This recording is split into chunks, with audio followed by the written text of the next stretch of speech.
a community in mourning and demanding answers. And we just want to know what happened to Nolan. After the mysterious death of Mississippi teenager Nolan Wells following a boat trip with friends to Horn Island on the 4th of July. His mother contacted authorities late that night when he didn't come home. Police report her 8-year-old son, Nolan Wells, missing last seen at 3 on Horn Island. Christine Wells-Wansley told us she got a call Saturday night from one of the friends Nolan went to the island with. What did he say? He said, "Hey, Miss Christine, have you seen Nolan or talked to Nolan?" I said, "No, I thought he was with you guys, you know." He's like, "No, nobody's talked to him." Early the next morning, Nolan's father, Elmore, says his son's high school football coach took him out on a boat to search. Got off the boat, walked the island, and then got back on the boat and went around the island. Did you see anything? Nothing. No. The Coast Guard and United Cajun Navy searching simultaneously, but it was a day later when Nolan's body was recovered. There's basically a black hole between about 4:30 on the 4th of July in the afternoon until when Nolan was found. Authorities have not released a cause of death.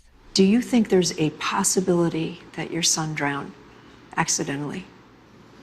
Honestly, because of the way the stories are just so inconsistent and how that day went, it's just, we can't say for sure. His grieving parents believe race may have been a factor in his death. I don't want to believe it is, but unfortunately, there's evidence to show that things like this happen. He just had a big heart. To really know Nolan, to have him as your friend it was something special. Do you worry that he might have trusted too much? Sometimes, yeah. And that was something we always talked to him about. Somewhere in the waters off Horn Island, a radio call comes in. A voice sounds calm, but there is urgency behind every word. The caller reports a mechanical failure. The boat's bilge pump has stopped working. Water is entering the hull. The boat needs a tow. It's the afternoon of July 4th, 2026. At that moment, nobody on the radio knows what this call will eventually mean. But investigators will later return to these words again and again. Attorneys will study the timeline, and one family will search for answers about what happened to their son. Every second of this recording matters, because this isn't a recreation. It isn't a dramatization created after the fact. The audio was captured in real time through dispatch communications, and it was later obtained through a public records request. What was recorded that afternoon would become one of the most important pieces of the investigation. Vicky speaking. How can I help you? Hello, sir. Hello. Okay. How many adults on board? There's 0 adults on board. There's nobody on board the boat? No. Nobody right. here is over the age of 21. Sir, that was not the question. Is there a person? Is there a person, a living individual on the boat? Hey, we're at the west tip of Horn, and our bilge pump stopped working. We're sinking. Can y'all please come? We have a membership. All right, of course. How far is the water coming up, sir? Can you give me a description? Ankles? What'd Hello? you say? Hey. Yes. How far is the water coming up, sir? It's coming up. We're just sinking. I don't know. We're going down now. All right. Well, let's get you going. Membership number or phone number listed on the account, sir? I don't know the phone number. It's either Jerry Atkerson. I think it's Jerry Atkerson. Try that. All right. I know we have a membership, guaranteed. I don't have the tag Unless on you here. have a membership number or anything, it's okay. I'll get you over to the captain. What's the best phone number to reach you at? Reach me at 2. All right. And is everybody on board in good health otherwise? Yeah, everybody's on board. All right. Do you need the United States Coast Guard? What? Do you need the United States Coast Guard? No, we do not need that. All right. All right. Do you have your current GPS coordinates? Let me go look. If not, I can send you a text message.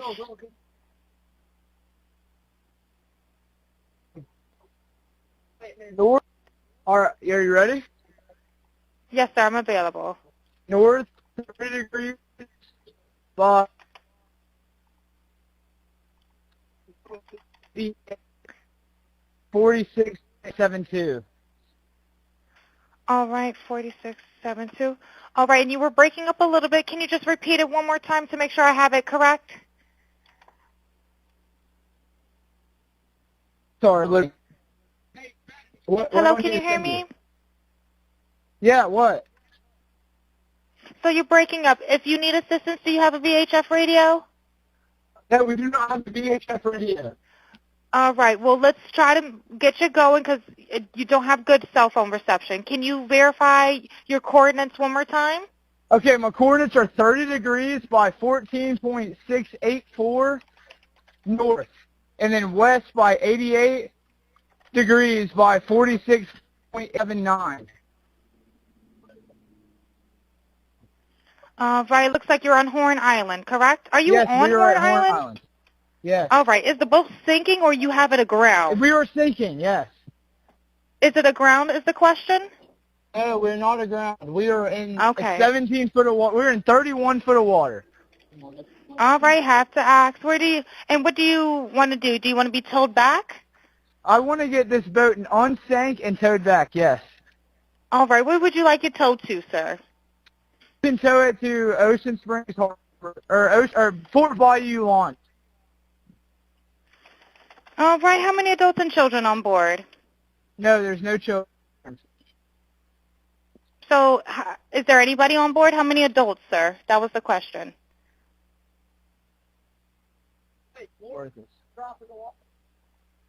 Hello, can you hear me? Gotta jump in and pull the plug, Bart, while you're going. Hello, sir. Hello.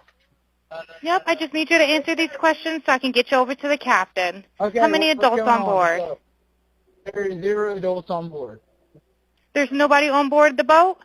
No. Nobody right. here is over the age of 21. Sir, that was not the question. Is there a person? Is there a person, a living individual on the boat?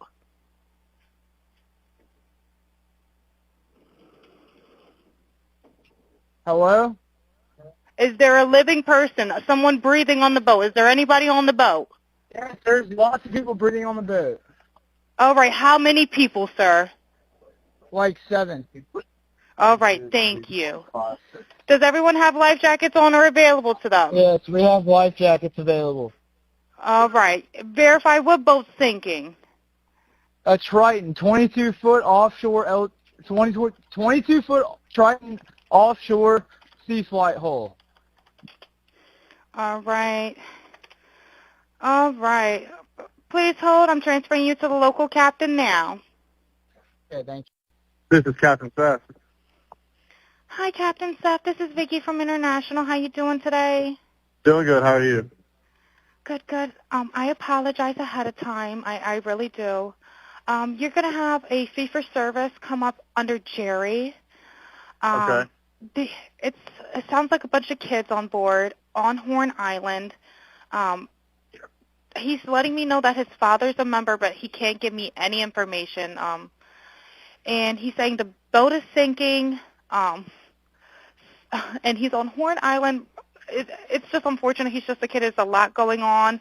So Right. he said there's about a lot of people on board. He says he thinks about 7. I'm guessing they're all under 18. Okay. And I'm not trying to be rude. He wants you guys to go out there and unpump the boat and then tow it in. Do you know what kind of boat it is? He said a Triton 24-footer, but that's all he can give me. Okay. All right. Yeah, I just actually got off the phone with his grandpa, who I'm guessing is the owner of the boat, and Is it he Jerry? said that yeah, Jerry. Yeah, he said. Okay. I just hung up with him. He said that they don't need any help right now, but if something changes, he'll call me back. So All right. I'm guessing that they may have figured it out, because that's what he said. So they're in a panic and their boat won't crank. Yeah, Or, they're in a panic. He's saying the So- bilge is not keeping up. I asked for Coast Guard. He said no, but he's just really upset on the back end. And, I get it. It's a Okay. kid. He just doesn't understand. oh, okay. Do you still have him on the line? Yes, I still have him on the line. And, again, I couldn't find he couldn't give me anything regarding his grandfather's, membership, so it's just under Jerry fee for service. Okay. All right. Yeah, I just talked to. If you want to, I mean, we're so tied up right now. We can't really do any non-member jobs right now. Is Jerry a member? Did you find out if he was a member or not? Yeah, I'm not sure if it's his boat or what. I'm not sure what's going on with it. But yeah, transfer the kid over. I'll talk to him, and then I'll call his grandpa back as well. All right. And did you want me to look up Jerry's membership number or anything like that to see if he's up? I know you guys are You can swamped. try this cell phone number. Yes, sir. Anything on this phone number?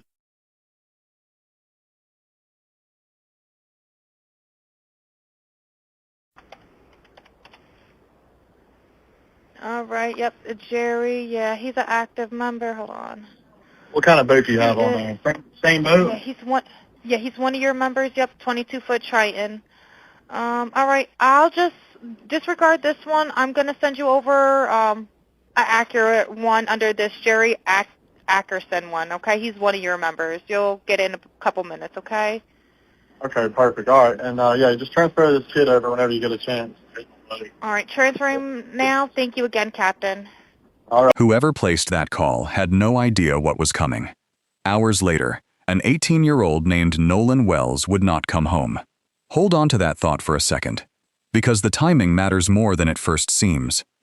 Around that exact hour, Nolan was still on Horn Island. He was still alive. He was still within sight of people who knew him.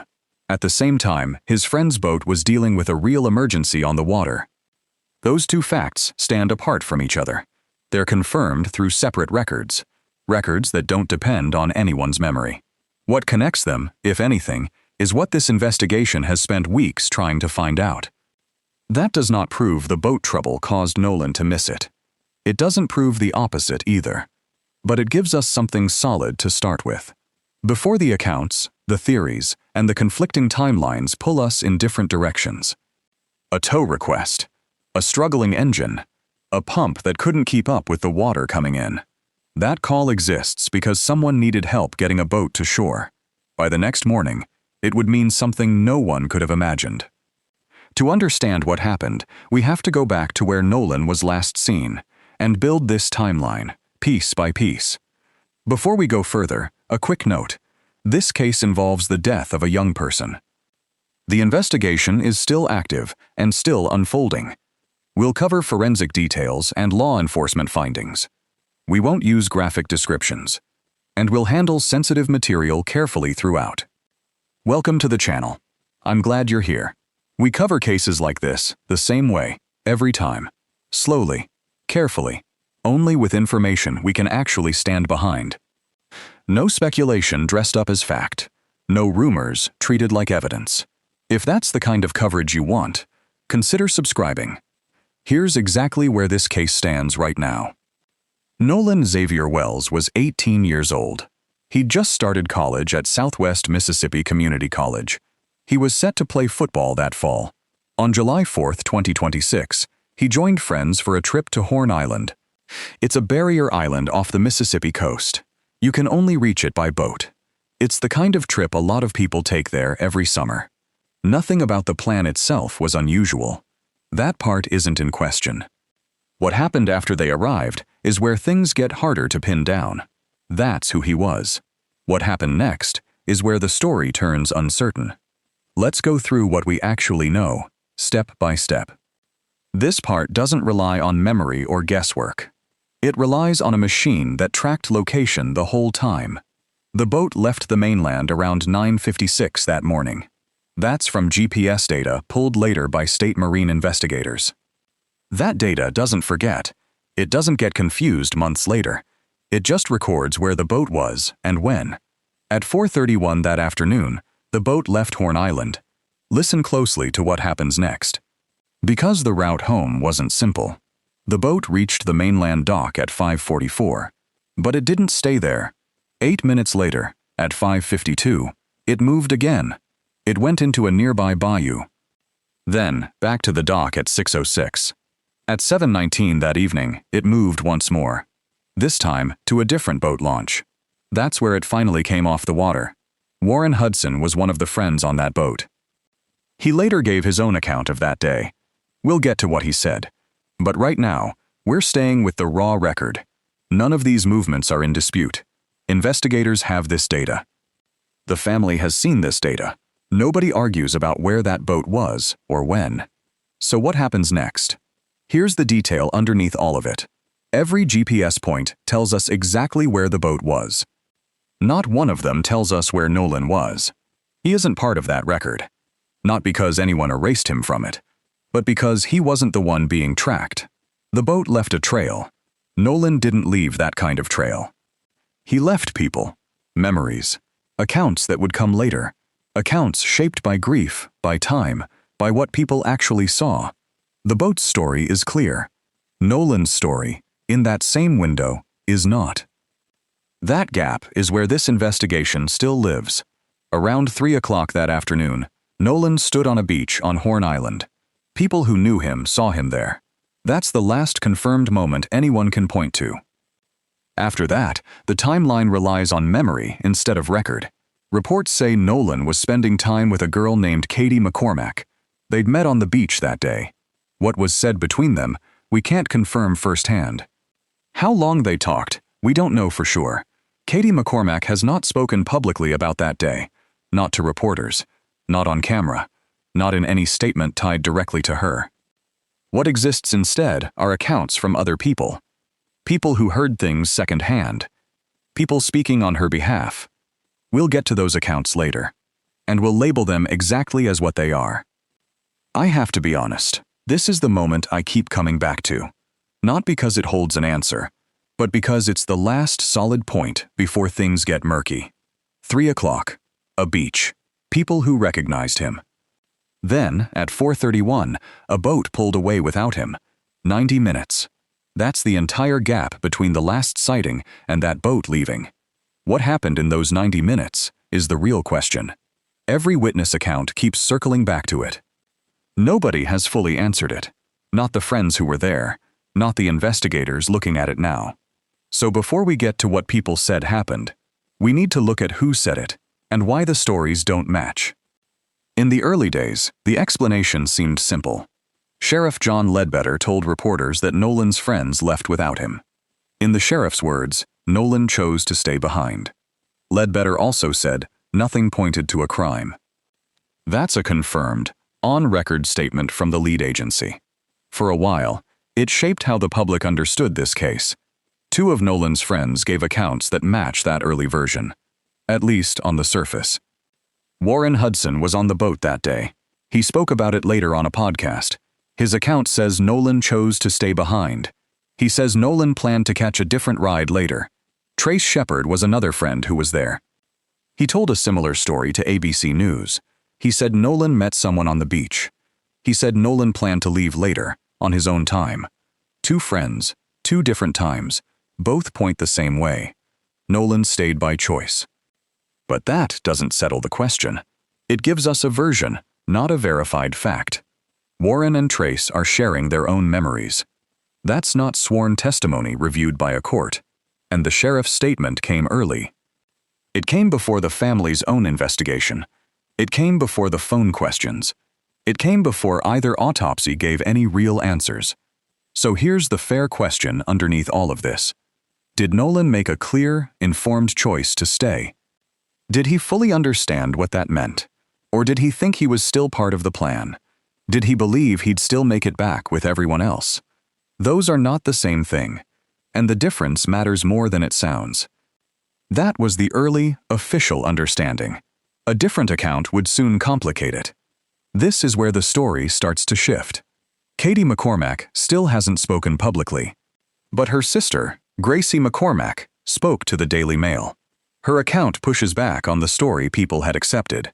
According to Gracie, Katie's understanding was different. Katie didn't think Nolan chose to stay behind for her.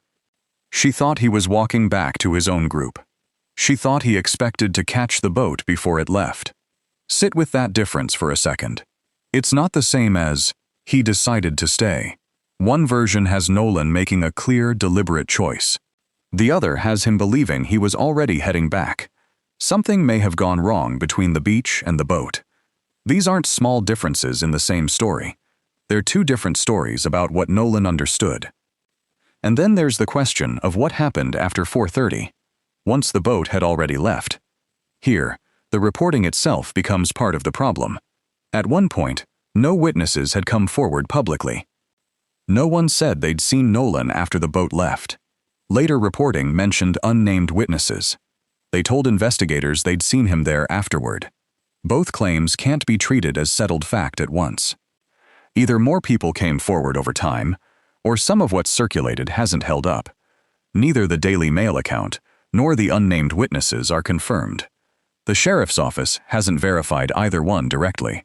Right now, they sit between reported and unresolved. That doesn't prove anyone is wrong, but it shows how unsettled this timeline still is, even weeks into the investigation. If Nolan believed the boat would still be waiting, that raises a very different question than where this started. It's no longer just, why did he stay? It becomes, what happened on his way back? If any part of that account holds up, the whole story may need a second look. And that's exactly where the official records pick up, starting with what happened once his friends realized he was missing. Around 11 o'clock that night, Christine Wells Wansley called the Coast Guard herself. Her son wasn't answering his phone. He wasn't with the group that made it back. Hours had already passed since anyone last saw him. An immediate, large-scale search did not follow that call. This fact is worth stating plainly. It's easy to hear it and assume something went wrong. It might not have. Missing person cases involving an 18-year-old work differently. With no confirmed signs of danger, response protocols move slower. That's normal procedure, not necessarily a failure. Whether it was the right call here is still an open question. That question hasn't been definitively answered. What we know is that a formal missing person report was filed. From there, the search widened. Multiple agencies got involved.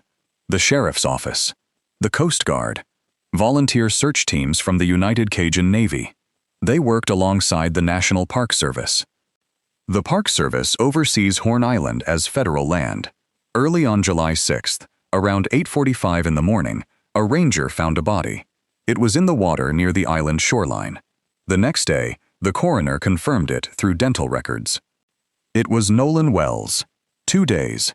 That's the gap between a mother's call and confirmed identification. I have to be honest, this part of the timeline is the hardest to sit with. Not because of one bad decision, but because of how much time passed while agencies sorted out roles. Horn Island sits where several jurisdictions overlap. That overlap doesn't always move fast, even when a family is waiting on the other end. None of this proves negligence. It confirms a timeline, a set of agencies, and a search. A search that found Nolan, but only after crucial hours had passed. The search found Nolan. It could not yet explain how he got there. That question is where the investigation turned next, toward something far more personal than open water. His phone. Nolan's phone made it back to the mainland. He didn't. That detail alone is unsettling. But when his mother finally accessed the phone, she found more. Both of his Snapchat accounts had been cleared. No saved photos. No saved videos. Some text messages appeared to be missing too. I need to slow down here and be careful. It's easy for a detail like this to sound sinister. It isn't, at least not on its own. Here's what makes it worth a closer look. Snapchat usually keeps content for about 24 hours after it's sent. That window hadn't closed yet when Christine checked the phone. So whatever was cleared happened close to that same day. It wasn't weeks later. It wasn't just old data fading away on its own. That doesn't prove someone tampered with it. People delete things for all kinds of reasons. A messy camera roll, an accidental swipe, a habit of clearing an app before it even matters. This is a question for forensic experts to answer, not a verdict anyone should reach on their own. After a meeting on July 15th, the family met with the district attorney. Both sides agreed to something unusual, a joint forensic inspection of the phone. Experts from both sides would examine it together, at the same time. That way, neither side could dispute what the other found. That kind of agreement doesn't happen casually. It shows how much trust had already broken down. Both sides understood this device needed answers no one could question later. That inspection still hasn't been finished. Until it is, the phone stays a question mark, not an answer. While investigators wait on that digital evidence, a much older kind of evidence was already being examined: Nolan's own body. This is where the story changes. Christine and Elmore didn't want to wait on the state's timeline, so they paid for an independent autopsy. It was done by Dr. Roger Mitchell, a forensic pathologist. He has experience with cases exactly like this one. Part of the cost was covered by Colin Kaepernick, the former NFL quarterback. The findings weren't the clean answer anyone hoped for. Cause and manner of death were listed as undetermined. Not accident. Not homicide. Undetermined, pending more investigation. Foul play was specifically not ruled out. That word, undetermined, deserves a moment of honesty. It's a real medical classification, not a way to dodge the truth. Pathologists use it when the evidence doesn't clearly point one way. It doesn't mean a crime happened. It also doesn't mean one didn't. Dr. Mitchell's report noted something else worth sitting with. There was discoloration on the back of Nolan's head. As of now, it remains unexplained. There was also a gap in what he could examine. The internal structures of Nolan's neck had already been removed. The state's original pathologist had kept them before the second exam. Dr. Mitchell says he doesn't know why. That's not proof of wrongdoing. But it's a documented gap in a process meant to have few gaps. And as of yesterday, that gap got a little easier to close. Multiple credible reports say the state's own findings are complete. Mississippi's autopsy and toxicology results reached the DA's office on July 31st. That's one day before this recording. For the first time, both sets of findings sit in the same hands. That doesn't mean we're close to a public answer. The state's report hasn't been released yet. It won't be until a grand jury reviews it. But something did shift this week. Quietly, without a press conference, without a headline built for attention, a file moved from one desk to another. It might hold the piece that's been missing this whole time. 2 labs. 2 examinations. For the first time, both are sitting on the same desk. What happens next depends on a legal process that's just beginning. Once the sheriff's office wraps up its investigation, a grand jury steps in. That's confirmed. It's worth explaining clearly. The phrase, grand jury, often gets misread the moment it hits a headline. A grand jury referral is not a charge. It's not an accusation against any one person. In Mississippi, this is standard procedure for unexplained deaths. It happens routinely, even with no evidence of wrongdoing at all. It simply means citizens will review the evidence. They'll decide if there's enough to move forward. The district attorney addressed the pace of this case on July 23rd. She asked the public for patience while her office worked through it. That's a reasonable thing to ask for. It's also hard to hear if you've been waiting weeks for answers. While that legal process moves slowly, another one is moving fast. On July 30th, a man named Joseph Alfredo Vasquez Dumars was charged. He's 27 years old, from Sacramento, California. He was federally charged with sending a threat across state lines. Investigators say he messaged Judge Ashley Cole, threatening her with violence. Her stepson was among Nolan's friends that day. The charge carries up to 5 years in prison. It also carries a fine of up to $250,000. That doesn't prove guilt. Dumars has been charged, not convicted. This case is legally separate from the investigation into Nolan's death. But it shows how fast federal authorities can act when frustration crosses into an actual, prosecutable threat. The legal process is finally moving on 2 fronts. Only one of them will answer the question everyone actually wants answered. As both processes continue, it's worth remembering how this all started, and who's still waiting at the center of it. Let's be honest about where things actually stand. That honesty is what this family has asked for from day one. No cause of death has been publicly confirmed. No suspect has been named. No charges have been filed in connection with Nolan's death. The phone inspection isn't finished. The grand jury hasn't convened. What we have is a completed state report. It now sits alongside the independent findings. Both are waiting on a process that moves at its own pace, regardless of how many people are watching. The evidence has limits right now. Pretending otherwise wouldn't serve Nolan, and it wouldn't serve the truth either. For his family, this was never a headline. It was their son's last afternoon on an island. An island he never should have had to face alone. For the first time since July, part of the answer may be close. It may already be sitting in a file in Jackson County, even if none of us know yet what it says. 90 minutes. That's still the space this entire case lives inside. Until that gap has a real explanation, everything else is just circling around it. We'll be watching this one closely. When the toxicology results come in, we'll bring you the truth. When the phone inspection finishes, we'll bring you the truth. When the grand jury acts, we'll bring you the truth. Carefully, and only once it's confirmed.